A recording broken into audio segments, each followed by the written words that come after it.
anafanya evaluation ya mawazo mingi kwa activities one. But because of time,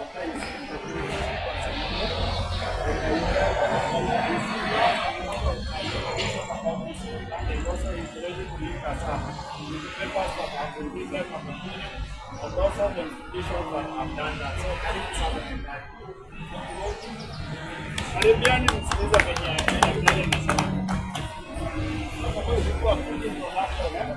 about myself. I'm a lecturer of environment at university. Before I went to Karatina University, I used to work as a researcher. National Museum of Kenya for 15 years. I have been at Karatina University for the last 10 years now.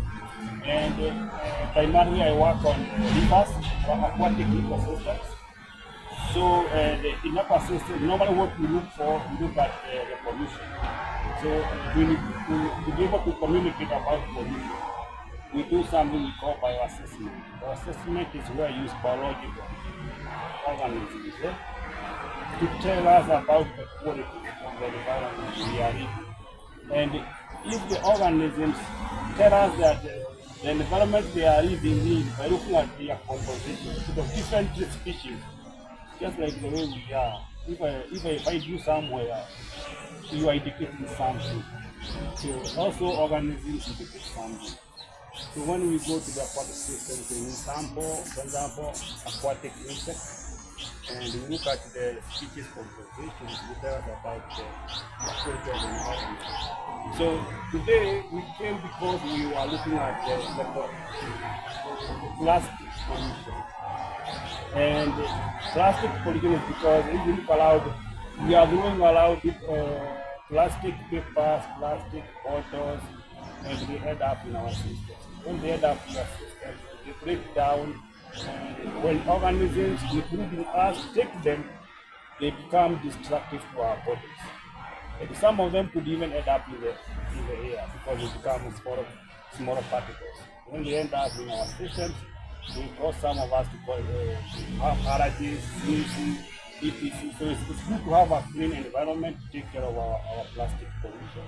So like 25 years ago, when I was after my first degree, I did my master's along the Lord River. I was looking at the water quality. So this was my first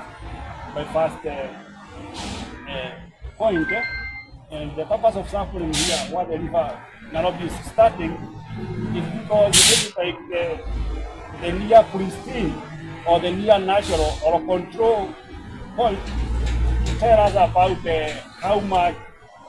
how the river degrades as water flows downstream. So when I came here 25 years ago, that was year 2000, most of you were not born. The discharge from this swamp was very little. And that's what I think I'm good for education. Just to see the amount of discharge that this swamp was discharging then. Today, when I came, I was really shocked about the volume of water that is being discharged by this swamp. It's a lot of water now. So I'm going to share that data with David, and he will share with you. Then 10 years later, one of my colleagues called Jane Masharia, working with Professor Benya from University of Nairobi, they did some work about the uses and the threats facing this swamp. And they were able to come up with a kind of a report, a publication, recommending what should be done to preserve or protect this swamp. Well, today when I have come, I can see something is going on under the Ondiri which is very, very commendable. And it is responsible for the increasing amount of water, maybe because or even water abstraction have maybe gone down a bit. So I just wanted to say that in a nutshell. So that, I want you to invite me again to come and talk to you. We have a whole day or even have a day to talk about Ondiri, and maybe the way forward. We can also come with some of the people who have worked here, who are professional. We hear them talking about Ondiri and the work you people are doing. So with me here are two people. And one of them, I'll start with Hilary Chimtai. He is our technician, but also doing his master's. Okay. And maybe you can say one word or two.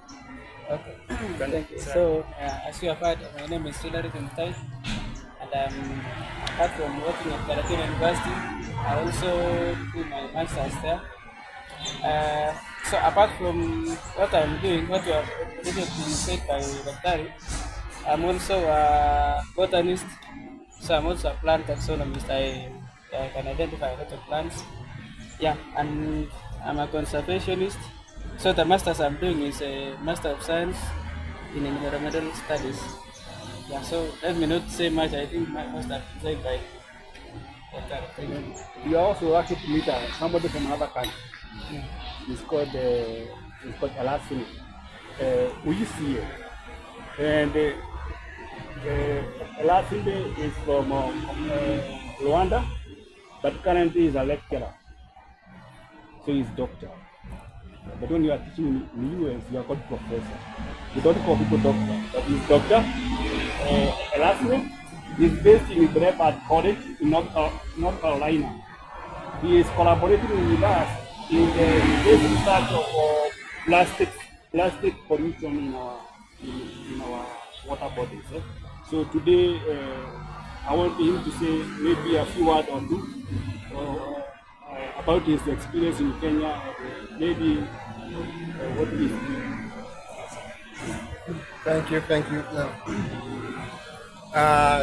Big part of my introduction, Dr. Gatari has already detailed it, and I wanted to highlight how I'm very appreciative of seeing the youth like you working towards protecting such important habitat. Really, it's very impressive. And it's a coincidence for us, we didn't know.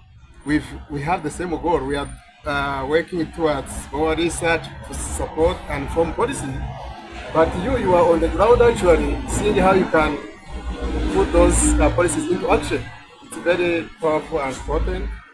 I want to just highlight how much plastics are one of the biggest issues that our society has in terms of environment and pollution. So if you can imagine that every year the world produces more than 300,000 tons of plastics every year. And a big part of that doesn't get recycled so a big part is actually ends up in the environment, like this wonderful one. So only 10% of plastics that have been manufactured since more than 60 years ago has been actually recycled somehow. So everything is ending up in environment. And Africa, it's even worse in Africa because those Western countries, they do what they call recycling, but they actually trade the waste to developing countries like Africa. So our studies is going to be developing a baseline, really in a way that once we start doing a better job with recycling and dealing with our waste, we can actually see how things are getting better in ecosystems like this one. That is very important. So great job to everyone, and keep up with the great this wonderful work you are doing. Thank you. Just do it. Because you are in conservation and you are doing the right thing, and you are addressing one of the major issues that is facing the globe or the environment. And we know there are three major concerns of the environment, and one of them is what? It's climate change. That's one of the major problem facing the environment. It's climate change. You can see your country.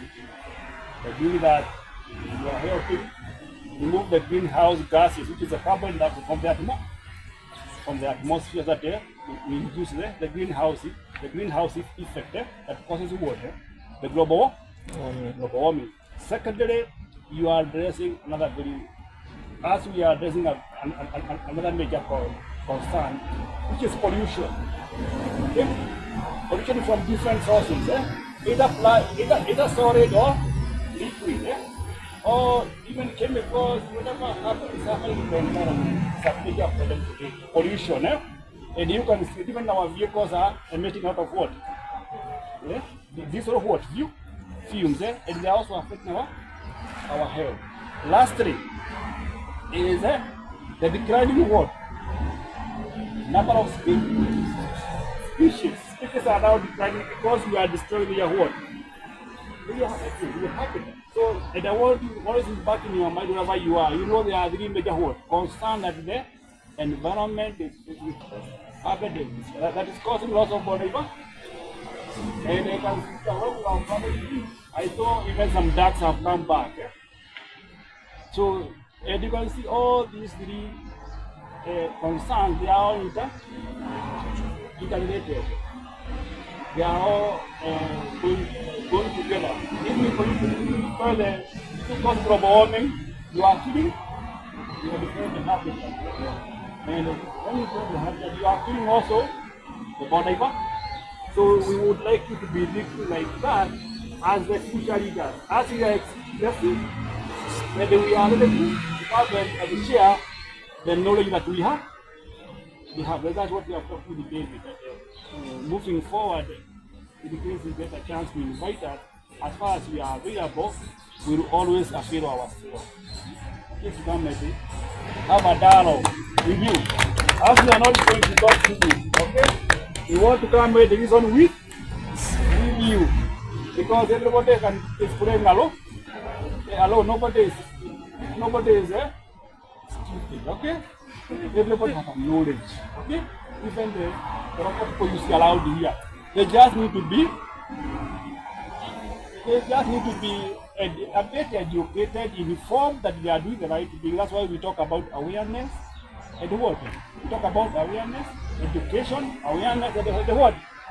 Participation. What you are doing is very, very important. Everybody, if all participate, we are going to achieve a lot. That's what we talk about in Karatina University. We talk about that. We want people to participate. And they participate as equal partners. So as you come and share our knowledge, and I'm so happy to talk to you. Normally I was very shy, and I'm teaching, so I'm no longer shy. I can talk. I don't talk until morning. Yeah? So we want to go to the next side, but I encourage you, David, Thank you so much, sir.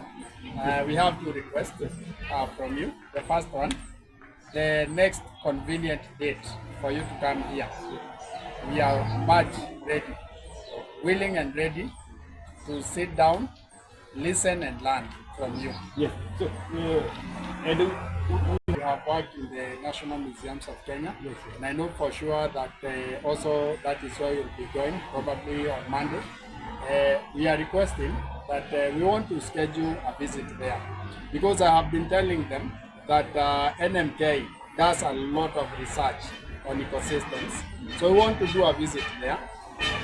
They come and learn beyond what they see, because many people think that museums are for dead animals and history. But we forget that there is a lot of research that is done. So if there is someone you can connect us to, we write a letter to request a visit there, we'll be very happy. What I'll do, I'll talk with some people there, and then we can talk. Because normally they charge. See, it's a way of making money, even for schools that do that, they charge money. And so, depending on how many people are doing it, so we can try to organize that. Then we identify the department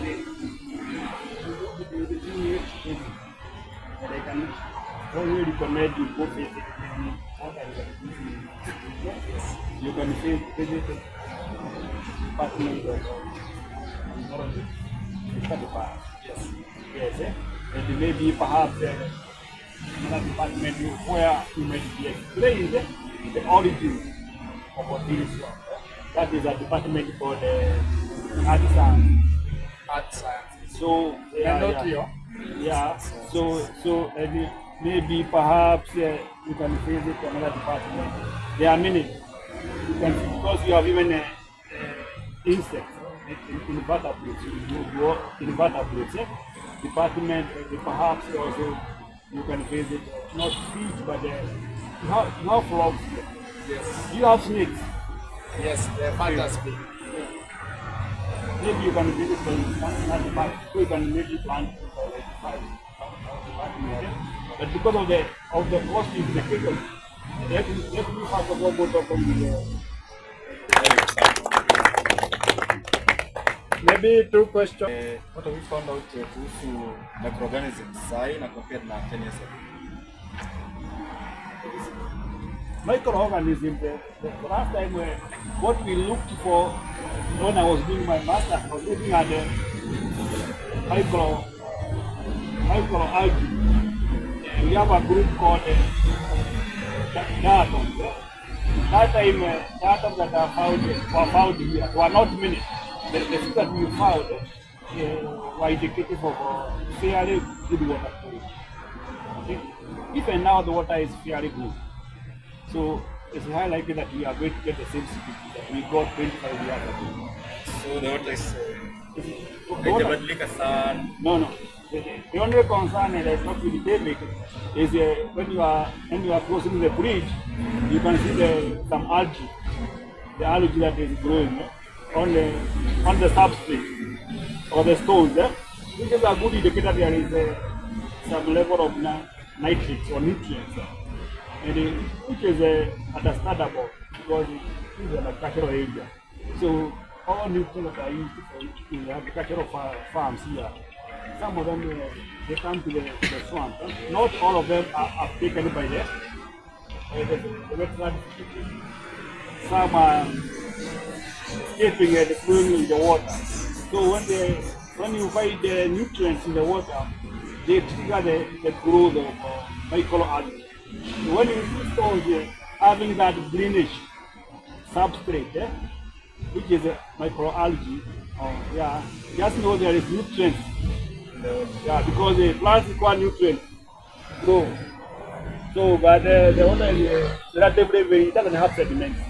So the level of sediment is very low, but you expect a lot of sediment when you have agriculture. But because of the reason that is growing the swamp, it is trapping. The roots are trapping the sediment. The only thing is they are not finishing trapping the nutrients. But they are not a lot. Just maybe more than 2 miles. Yes. Yeah. So we normally say the swamp is doing something we call natural-based water, nature-based solution.